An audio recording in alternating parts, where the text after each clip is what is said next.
আসসালামু আলাইকুম। অল্পর থেকে আমি আব্দুল মান্নান বলছিলাম। তো আসলে বেশ কিছুদিন যাবত আমাদের ভিডিও বা লাইভ করা হয় নাই, তো আজকে আসলাম। তো এখানে একটা প্রোডাক্ট দেখাতে, এটা Longi 355 bifacial non bifacial half cut mono 24 volt. তো আসলে এছাড়া আমার কাছে অন্যান্য প্রোডাক্ট কিন্তু অ্যাভেলেবেল আছে। আর এই প্রোডাক্ট বাজারে প্রচুর চাহিদা। এটা কিন্তু দুনো পাশে কালো, একটু খেয়াল করে দেখেন, দুনো পাশে কালো।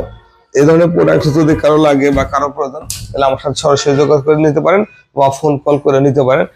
আমার যদি সরাসরি করতে চান তাহলে আমার ঠিকানা আসতে হবে। আর যদি ফোন করে নিতে চান তাহলে আমার স্ক্রিনে দেওয়া নাম্বারে ফোন কল করে আপনারা বাংলাদেশের যে কোনো জায়গা থেকে পণ্যগুলো সংগ্রহ করতে পারেন। আর যদি আমার কাছে কেউ আসতে চান, আমার ঠিকানা গুলিস্তান সুন্দরবন স্কয়ার মার্কেট 5 নম্বর গেট, দোতলা, দোকান নাম্বার 123-24। এছাড়া বেশ কয়েকটা শাখা আছে, সেই শাখাগুলো থেকে পণ্যগুলো নিতে পারেন। আর যদি অন্য অন্য যারা আছে ভাই ব্রাদার, যারা অন্য পেশার সাথে জড়িত আছে, তাদের জন্য আপডেট, আমরা অফিস করছি যাত্রাবাড়িতে। যদি কেউ আসতে চান, যাত্রাবাড়ি